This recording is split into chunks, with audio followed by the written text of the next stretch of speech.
Hello et bienvenue sur le podcast de No Rain No Flower. Je suis Mathilde et après 6 ans de troubles alimentaires, j'aide désormais ceux qui en souffrent en leur donnant toutes les clés pour cheminer dans leur propre guérison. Tu es à la recherche de conseils, partage d'expériences, de motivation. Je te propose mon site internet, le compte Instagram norain.noflower, le podcast, la newsletter, mais aussi des programmes complets et concrets. Retrouve toutes les informations sur norainnoflower.com. C'est parti pour un shot de motivation pour ta guérison. Hello! Je vous retrouve aujourd'hui pour un nouvel épisode de podcast. Aujourd'hui, on va parler des causes des troubles alimentaires, voire des causes peut-être de l'anorexie, parce qu'une fois de plus, c'est le trouble alimentaire dont j'ai souffert, donc je suis plus à même d'en parler. Et en réalité, c'est aussi le trouble alimentaire sur lequel on retrouve le plus de littérature médicale. À noter quand même que dans ces revues que j'ai lues du coup pour me documenter, pour compléter mes connaissances, souvent elles signalaient que c'était les causes des troubles alimentaires de façon générale, donc autant anorexie, boulimie, hyperphagie, etc. Dans tous les cas, il s'agit de causes possibles, donc c'est surtout fait sur des hypothèses, parce que les troubles alimentaires, c'est des maladies complexes dont on parvient pas à trouver des explications exactes. D'ailleurs, il existe différentes causes des troubles alimentaires, c'est souvent multifactoriel, et vous pourrez voir d'ailleurs aussi que certains éléments sont liés entre eux. C'est presque certain que vous allez vous retrouver dans plusieurs points que je vais présenter là. Au-delà du terme cause, je pense qu'on peut presque surtout parler de facteurs de risque, dans le sens où c'est pas parce que quelqu'un a eu les éléments que je vais citer du coup dans ce podcast dans sa vie que cette personne, elle va forcément souffrir de troubles alimentaires. Et enfin, avant de rentrer dans le cœur du sujet, je voulais aussi dire quand même que les causes des troubles alimentaires dépendent vraiment de chaque personne. C'est pour ça que je dis souvent qu'il y a autant de types de troubles alimentaires que de patients qui en souffrent parce que chacun a son histoire unique. Donc, même si l'on a des similitudes, vous n'aurez jamais exactement les mêmes causes qu'une autre personne. Il existe plein de causes du coup pour les troubles alimentaires et je vais certainement pas pouvoir tout citer, c'est vraiment non exhaustif. Justement, pour essayer de structurer un peu, je vais vous parler de causes / facteurs même, je vais plus parler de facteurs internes et externes. Donc les facteurs internes, c'est des facteurs entre guillemets en vous, donc c'est lié à votre corps, votre organisme, votre fonctionnement, votre cerveau, etc. Alors attention, ça veut pas dire que c'est de votre faute, c'est pas vous qui êtes responsable de ces causes pour autant. Et ensuite, du coup, on va parler des facteurs externes qui proviennent du coup de votre environnement. Donc, on verra que d'ailleurs, les facteurs externes peuvent engendrer des facteurs internes, par exemple en modifiant votre trait de caractère, etc. On en parlera plus en détail dans le cœur de ce podcast. Je vais donc commencer par les facteurs internes. La première cause dont je parle, alors il n'y a pas du tout d'ordre d'importance encore une fois, mais c'est vrai que la première cause possible, c'est une question qu'on a pu souvent me poser. Est-ce que les troubles alimentaires sont génétiques ? Donc la première cause possible, c'est donc la génétique. Et il y a vraiment de nombreuses études qui se sont penchées sur le lien entre la génétique et le développement d'un trouble alimentaire. Beaucoup démontrent en effet une corrélation significative entre les deux. On ne sait pas quels sont les gènes exacts qui sont impliqués dans le développement de l'anorexie ou de la boulimie, mais apparemment, s'il y a des antécédents de troubles alimentaires dans la famille, ça augmente fortement la probabilité d'en développer un. Certaines études indiquent que 30% des personnes souffrant de troubles alimentaires ont une influence génétique. D'autres études parlent de 80%, donc vous voyez, c'est quand même assez large. Mais en tout cas, ça semblerait être un gros élément à prendre en compte. Et justement, ce pourcentage augmenterait s'il s'agit d'un parent proche ou d'un frère, d'une sœur qui souffre déjà de troubles alimentaires.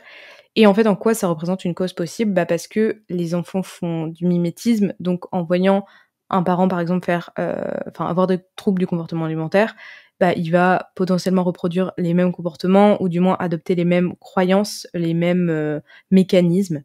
Mais il n'y a pas que des antécédents de troubles alimentaires qui comptent. D'autres études ont montré que des antécédents familiaux de toxicomanie, de dépression peuvent aussi augmenter le risque de développer un trouble alimentaire. Ce facteur-là, cette cause possible-là, elle fait parfois beaucoup parler parce qu'en fait, certaines personnes associent automatiquement la génétique au lien à la mère en culpabilisant du coup la mère, c'est-à-dire en la prenant pour cause.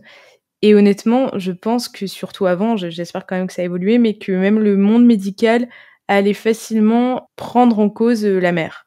Pourquoi ? Parce que la mère, c'est la première personne qui nourrit le bébé, qui a la possibilité d'allaiter, mais accuser, entre guillemets, la mère, je trouve ça vraiment dur parce que Souvent la mère, elle est vraiment culpabilisée pour quoi que ce soit en lien avec son enfant.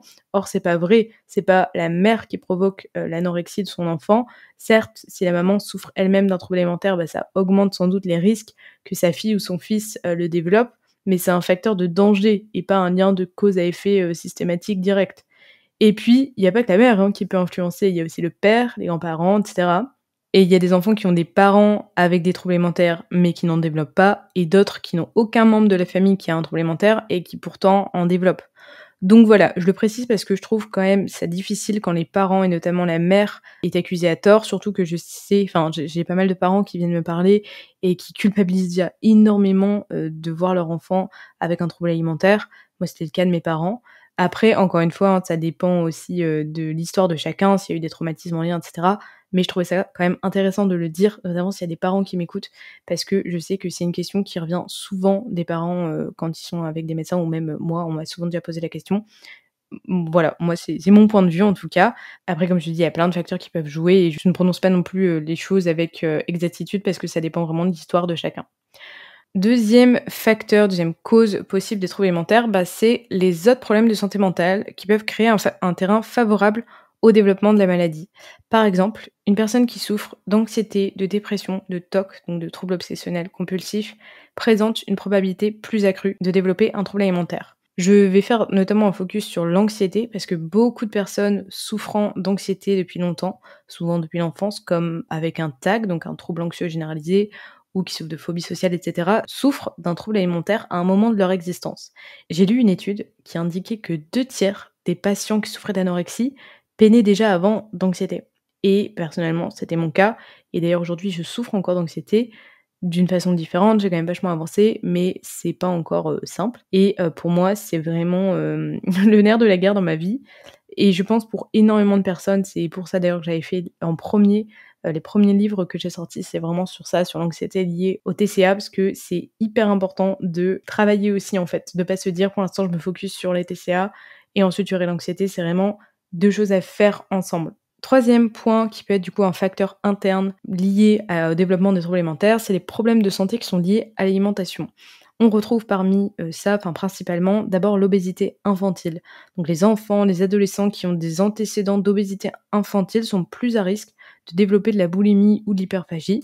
Ce sont des enfants qui ont peut-être reçu des remarques de façon récurrente sur leur poids, mais en fait, je dis récurrente, mais il suffit aussi d'une fois, ou qui ont connu de la discrimination sur leur physique, peut-être qu'on leur a mis une pression sur leur poids dès le plus jeune âge, et même par des médecins. Peut-être qu'ils ont été restreints, bref, tous des facteurs qui instaurent malheureusement un climat favorable au développement de troubles alimentaires. Et deuxième maladie, qui est plus ou moins liée à l'alimentation, entre guillemets, parce que c'est quand même une maladie auto-immune, mais c'est le diabète de type 1. Et j'ai été très surprise de lire une étude qui a démontré que 25% des femmes, donc c'est une femme sur 4, ayant reçu un diagnostic du coup de diabète de type 1, développent un trouble du comportement alimentaire. Il existe d'ailleurs un nom pour ça s'appelle la diaboulimie, donc c'est la contraction de diabète et boulimie. C'est lorsqu'en fait un patient de diabète de type 1 se restreint et diminue sa prise d'insuline pour perdre du poids, ce qui amène à des complications d'ailleurs pour leur maladie initiale. Pourquoi ces personnes développent davantage un TCA? Entre autres parce que le diabète leur demande d'avoir une hygiène de vie stricte, un contrôle sur leur nourriture, une activité sportive rigoureuse. Ça fait malheureusement partie de leur traitement de base. Or, dans les TCA, il faut se détacher de ça pour la guérison. Donc vraiment, ça doit pas être simple à gérer du tout pour eux. S'il y a des personnes qui m'écoutent et qui souffrent de diabète de type 1 et qui par la suite ont développé un TCA, écrivez-moi. Franchement, je serais hyper intéressée de discuter parce que ça m'intéresse de savoir un peu les défis, malheureusement les enjeux auxquels ces personnes font face. Quatrième facteur interne, ce sont les hormones. Il y aurait un lien entre les hormones et les troubles du comportement alimentaire, notamment lors de la puberté. On voit qu'il y a certaines personnes qui développent un trouble alimentaire au moment de la puberté. C'est le moment où il y a beaucoup de changements hormonaux, ce qui crée des changements physiques qui peuvent engendrer de l'insatisfaction corporelle. Et cinquième facteur interne, c'est la sérotonine. Alors j'ai trouvé une seule étude qui parlait de ça, mais une dérégulation de la sérotonine, elle pourrait causer aussi l'apparition d'un trouble du comportement alimentaire. J'ai pas plus d'éléments à ce sujet, et n'étant pas médecin, je préfère pas dire de bêtises. Le 6e facteur interne, c'est les traits de caractère. Alors ça, par contre, on le retrouve dans beaucoup d'études qui disent que, il y a des traits de caractère communs chez les personnes souffrant de troubles alimentaires. Alors je suis d'accord, mais pour moi, dire que c'est la cause, bon, c'est un peu moi je parlerais davantage de facteurs de risque parce que toutes les personnes ayant les traits de caractère que je vais vous parler là, ils tombent pas systématiquement malades. Donc dans ces traits de caractère, on retrouve notamment des difficultés à exprimer ses émotions, une faible estime de soi, des doutes permanents sur l'avenir, des doutes de soi-même, des peurs d'avoir des responsabilités, une sensibilité accrue aux événements stressants, une tendance à faire passer les besoins des autres avant soi, un perfectionnisme axé sur soi en se fixant des attentes irréalistes, en s'imposant une organisation excessive. Peut-être que là, vous êtes reconnu. Le trouble alimentaire vient en apaisement de ces maux-là, en fait, de ces souffrances, évidemment de façon inconsciente. Personnellement, je pense que ces traits de caractère sont pour beaucoup la conséquence d'éléments externes, donc je parlerai après. Par exemple, des traumatismes, des règles familiales tacites, des événements anxieux peuvent amener un individu à avoir une faible estime de soi, à ne pas exprimer ses émotions, à s'oublier, etc. Il peut s'agir également de traits de caractère qui sont transmis par l'environnement familial. Je vais parler de tout ça par la suite. Je reviendrai aussi sur la notion de perfectionnisme en deuxième partie quand je vais parler du coup des causes possibles externes. Et 7e point, 7e facteur interne, avant de passer aux causes externes, je voulais quand même parler des crises identitaires qui peuvent être aussi une explication possible. J'entends par crise identitaire lorsque quelqu'un ne parvient pas à savoir qui il est, parce qu'on lui a collé trop d'étiquettes, parce qu'il a été obligé inconsciemment de vivre à travers une autre personne, parce qu'il s'est oublié, parce qu'il ne sait plus qui il est. Alors je dis il, c'est quelqu'un, mais ça peut être il ou elle. Le trouble alimentaire va aider, entre guillemets, à avoir une identité, mais c'est du coup toujours pas l'identité de la personne, puisque c'est l'identité du trouble alimentaire. Mais la personne a, on va dire, en quelque sorte, trouvé cette solution par rapport à ses souffrances de crise identitaire. Évidemment, encore une fois, il s'agit d'un processus inconscient. C'est quelque chose que je parle dans l'épisode sur les bénéfices secondaires, qui a aidé plein de gens. Donc vraiment, je vous invite à l'écouter si ça vous intéresse, parce qu'il est vraiment très intéressant. Je le mets en lien, si vous voulez, je mets l'article sur le bénéfice secondaire ou l'épisode en lien en description de cet épisode. Et sur ce sujet de la crise identitaire, il a été démontré que beaucoup de jumelles, de jumeaux, notamment les vrais, entre guillemets, donc ceux qui ont un physique très similaire, ils développent plus de troubles alimentaires. Pour quelle raison ? Parce que beaucoup de jumeaux sont souvent comparés l'un à l'autre, ou alors ils sont considérés comme une seule et même unité, quand on les appelle par exemple les jumeaux, les jumelles. Les jumeaux identiques ont aussi ce problème de se voir en permanence, comme si nous, on se contemplait toute la journée dans un miroir. Donc ils voient les défauts sur l'autre, mais quelque part sur eux-mêmes. Il y a aussi une compétitivité qui peut naître entre eux, ce qui est un facteur de risque qu'on retrouve dans l'anorexie. Donc c'est fréquent, du moins il y a plus de probabilité chez les jumeaux que l'un d'eux développe un trouble alimentaire, souvent de l'anorexie mentale. C'est une façon de se démarquer, de se distinguer de l'autre. Encore une fois, évidemment, c'est de façon inconsciente. Voilà pour les facteurs internes. Je vais maintenant parler des causes externes. Du coup, je pense que c'est pour moi les plus importantes, qui ont le plus de poids dans la balance et qu'on retrouve le plus chez les patients. D'autant que, comme je l'ai dit, les éléments externes, donc que je vais parler là, engendrent des facteurs internes que j'ai parlé juste avant. C'est un peu les causes les plus profondes. Donc, en premier lieu, je vais parler des événements anxiogènes de la vie, des transitions de vie qui sont vraiment une cause externe possible. La vie, c'est malheureusement pas un long fleuve tranquille et l'on vit tous, vraiment tous, des événements tragiques, mais parfois à des moments où l'on s'y attend pas, où l'on est vulnérable, notamment aussi quand on est enfant. Quand je dis vulnérable, ça veut pas dire dans des moments où on est faible. C'est normal quand on est enfant, par exemple, de pas savoir se protéger, c'est pas notre rôle. C'est les adultes qui doivent protéger les enfants. C'est normal aussi, parfois on a un rapport de force qui s'exerce ou quelqu'un abuse de son rapport de force et ça, c'est pas de notre faute. Je veux dire, quand je parle de vulnérabilité, ce n'est pas de la faiblesse, je dis pas que la personne est faible. Bref, certains événements peuvent être vraiment difficiles à vivre et le trouble alimentaire vient en réponse à ces instabilités et parfois des années après. Ces événements peuvent être vraiment divers selon chaque personne. J'ai déjà entendu qu'un trouble alimentaire arrive dans un contexte d'abandon, de séparation. Donc, les événements anxiogènes dont je parle, ça peut être la perte d'un proche, donc un décès, ou une rupture amoureuse, un divorce de ses parents ou de nous-mêmes, un ami ou un frère qui déménage, ou nous-mêmes un déménagement, justement, donc il y a cette notion de séparation. Et de façon plus générale, Des transitions de vie, ça peut être, l'arrivée d'un enfant, le début d'un nouveau travail, l'entrée en études supérieures et vous voyez, c'est pas forcément des choses négatives. Enfin, je veux dire, de base, l'arrivée d'un enfant, c'est pas quelque chose de négatif, enfin, quand il est voulu et cetera. Mais évidemment, ça entraîne beaucoup de responsabilités, beaucoup de stress, beaucoup de changements. Enfin, je sais que souvent enfin, j'ai l'impression que dans notre société, on parle que des aspects positifs d'avoir des enfants, même si je pense que c'est en train de changer. Mais je sais que pour, les mamans notamment, c'est pas du tout toujours simple, pour les parents en général, hein. Mais la maman, elle a son corps qui change, elle a, enfin, beaucoup de, justement de femmes qui ne se voient plus comme femmes, mais plus comme maman. Enfin bref. C'est un sujet à part entière, mais ce que je veux dire, c'est que c'est normal et enfin, c'est très difficile, j'imagine, quand on est maman, mais de ne pas culpabiliser, mais c'est pourtant normal, de rencontrer des difficultés, des stress et cetera parce qu'avoir un enfant, c'est un énorme changement et je dis ça aussi parce que je sais qu'il y a des personnes qui, avec une grossesse ou l'arrivée d'un enfant, rechutent ou juste simplement tombent dans les troubles alimentaires et c'est pas «normal» entre guillemets, mais je veux dire, ça peut se comprendre puisque c'est, un événement, pas anodin du tout. Bref, parenthèse, je referme la parenthèse, mais en fait, c'est pas forcément l'événement en lui-même qui déclenche la maladie. C'est plutôt des croyances adoptées à la suite de ces événements, des croyances sur soi-même, des croyances sur la vie. C'est peut-être, les exigences qu'on se met ou les attentes, un peu, implicites que l'on attend de toi par ta famille ou par la société. C'est peut-être, la façon dont tu es traité au moment où l'événement se passe ou la façon dont tu t'es peut-être senti à l'écart. Enfin bref, finalement, c'est vraiment pas l'événement en lui-même qui compte le plus, c'est surtout le ressenti.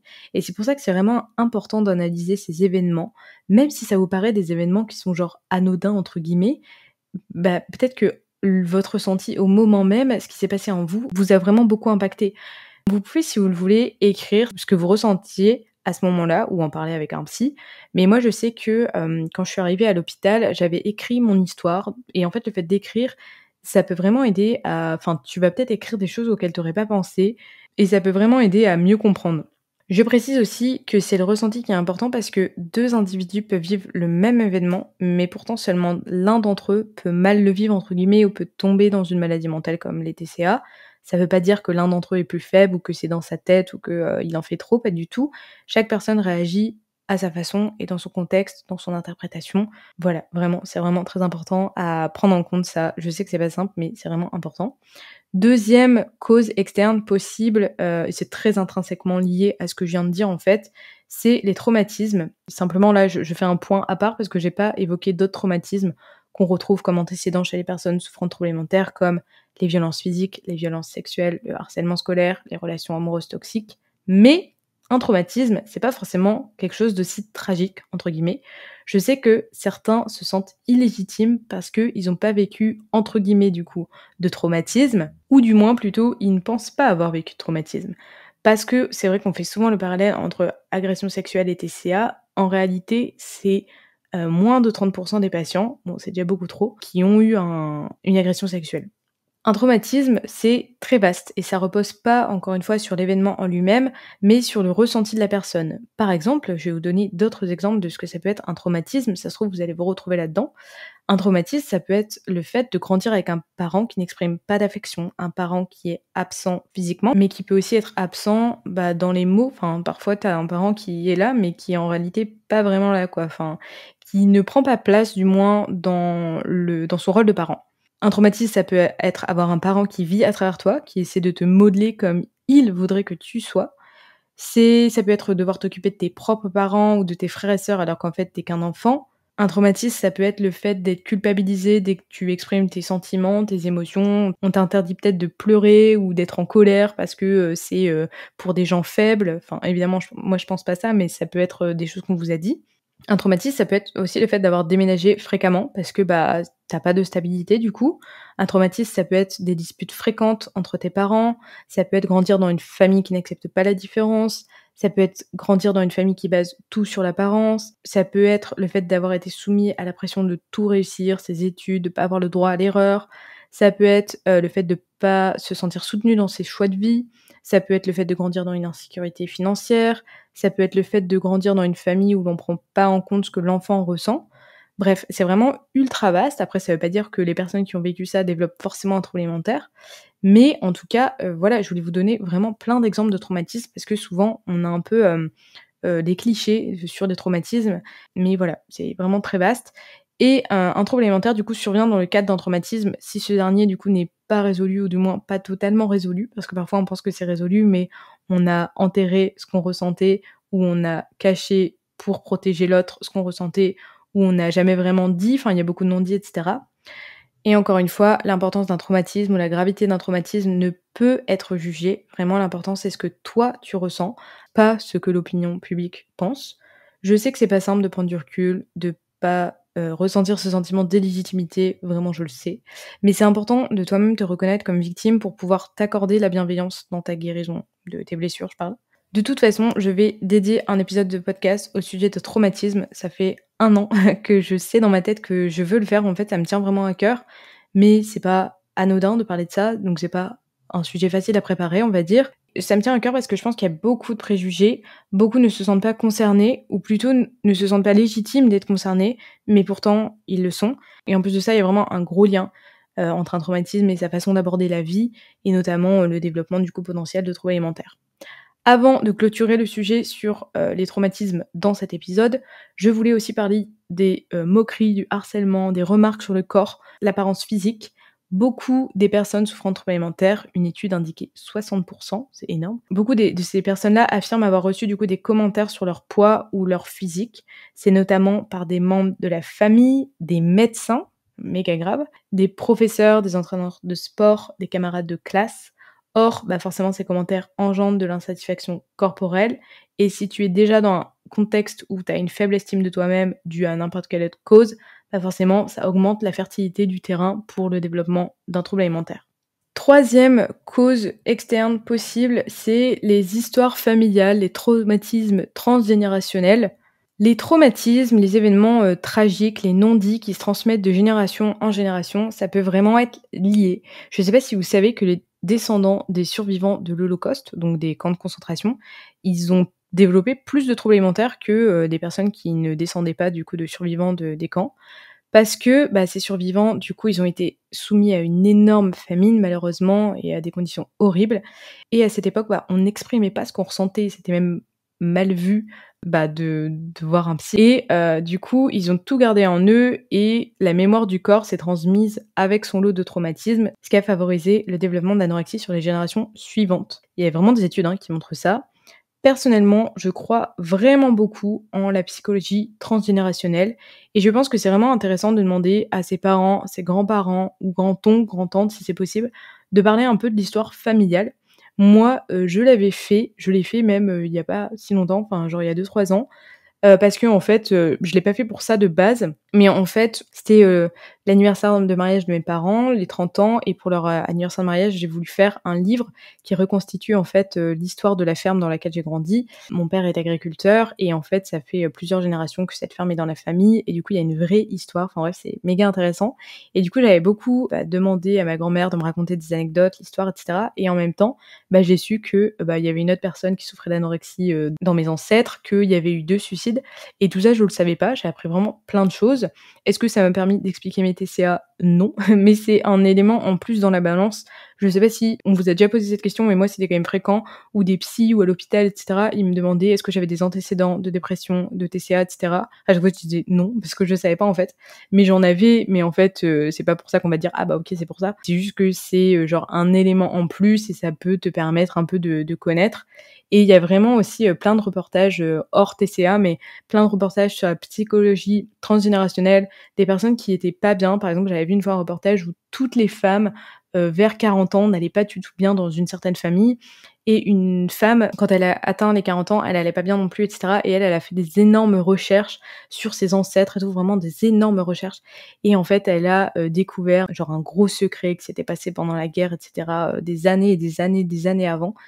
Et en fait, ça lui a permis d'aller mieux et en fait, elle a un peu cassé le cercle qui se reproduisait de génération en génération. Enfin bref, je crois vachement moi en ça, en la psychologie transgénérationnelle. Je trouve ça autant effrayant que passionnant. Mais en gros, je m'éloigne un peu, mais juste pour vous dire que le trouble alimentaire, il peut venir en moyen de faire face aux conflits émotionnels, aux tensions non résolues au sein de la famille. Donc ça peut être vraiment intéressant de connaître un peu son histoire familiale, même sur des générations précédentes. C'est pas toujours simple à savoir, mais ça peut être intéressant. Et en fait, les 3 éléments que j'ai abordés là, donc les traumatismes, les événements clés de votre existence et l'histoire familiale, vont venir influer votre personnalité, vos traits de caractère, vos mécanismes de défense, vos croyances sur la vie, donc tous des facteurs internes que j'ai parlé en première partie.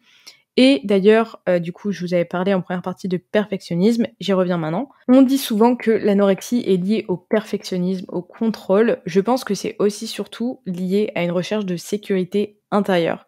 Ce que l'on recherche à travers des comportements de contrôle, c'est un sentiment de sécurité, c'est comme pour se protéger. D'un point de vue extérieur, en effet, ça paraît comme une perpétuelle recherche de contrôle, mais à l'intérieur, c'est aussi une quête de sécurité. Et pourquoi cette recherche de sécurité ? Peut-être pour se protéger des regards des autres ou d'un danger extérieur.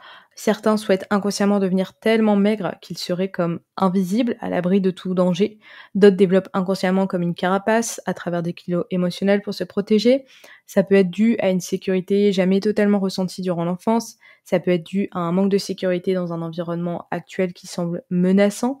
Ça peut être un manque de confiance en soi tellement profond que l'on a peur de ne pas savoir faire face au monde extérieur. Ça peut être des schémas de croyances erronés sur la perception du monde qui sembleraient dangereux. Parfois, c'est une façon d'anesthésier des souvenirs ou des émotions douloureuses qu'on ne semble pas réussir à gérer, qui nous poussent dans une insécurité. Bref, vraiment, l'origine de cette quête de sécurité, elle est propre à chacun et il y a rarement une seule réponse.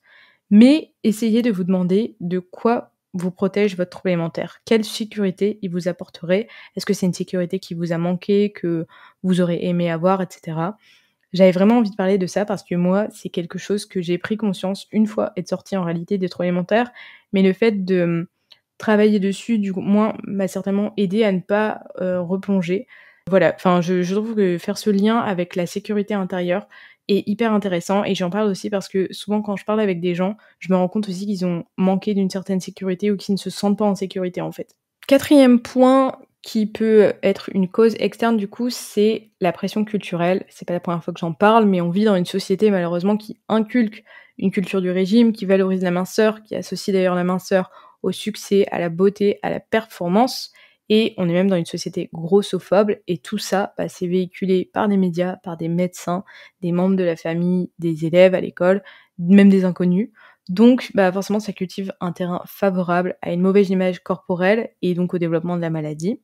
5e point, c'est lié au précédent, mais les réseaux sociaux sont plus que liés à l'apparence, notamment Instagram, TikTok, je dirais même YouTube. Je trouve que c'est de pire en pire et de plus en plus de jeunes qui sont vulnérables, donc à un âge où ils n'ont pas confiance en eux, notamment à l'adolescence. Enfin moi personnellement à l'adolescence, j'ai pas du tout des bons souvenirs, c'est pas les meilleures années du tout. Après chacun les vit comme voilà, il les a vécues, mais moi c'était vraiment une période où je me cherchais, où je savais pas qui j'étais, où mon corps évoluait, enfin j'étais vraiment pas bien. Et quand j'étais au collège, ça les réseaux sociaux ça existait pas et heureusement. Mon adolescence était assez compliquée comme ça, donc ça aurait été encore pire.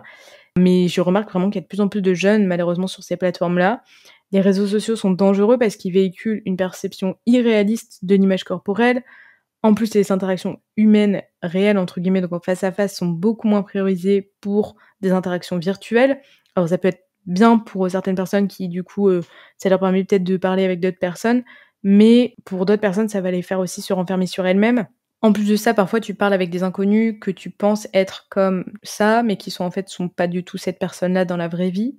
D'ailleurs, les réseaux sociaux amènent aussi au cyberharcèlement. Il y a même aussi malheureusement des communautés pro-anorexie. Donc bref, les réseaux sociaux, c'est vraiment une énorme bête noire pour le développement des troubles alimentaires. Et c'est un sujet tellement important, dont vous êtes pour la plupart tellement concernés, que j'ai décidé que j'en ferai un épisode de podcast que je préparerai bientôt. 6e point, alors sans être à l'échelle de la société, mais on peut ressentir aussi une pression sur l'apparence, et ça même très jeune, si l'on pratique une activité sportive ou artistique qui a des exigences physiques. C'est le cas notamment de la gymnastique, de la danse classique. J'avais fait un article à ce sujet où je le mets en description si ça vous intéresse. Et puis, au-delà de l'activité périscolaire, tu peux aussi te retrouver dans une branche de métier qui met une grosse pression sur le physique également, notamment dans le monde de la mode, du mannequinat, de la photo. Voilà, donc ça, forcément, ça peut jouer dans la balance. Et enfin, je ne pouvais pas terminer sans parler des régimes, donc c'est le 7e point. La 7e cause externe, c'est pour moi lié au point sur la pression culturelle qui incite les gens à faire des régimes. Ça peut aussi être lié à l'environnement familial, parce que malheureusement, certaines personnes ont grandi dans un environnement où les parents faisaient des régimes. Certaines ont été contraintes de faire un régime très tôt, dans leur enfance, leur adolescence.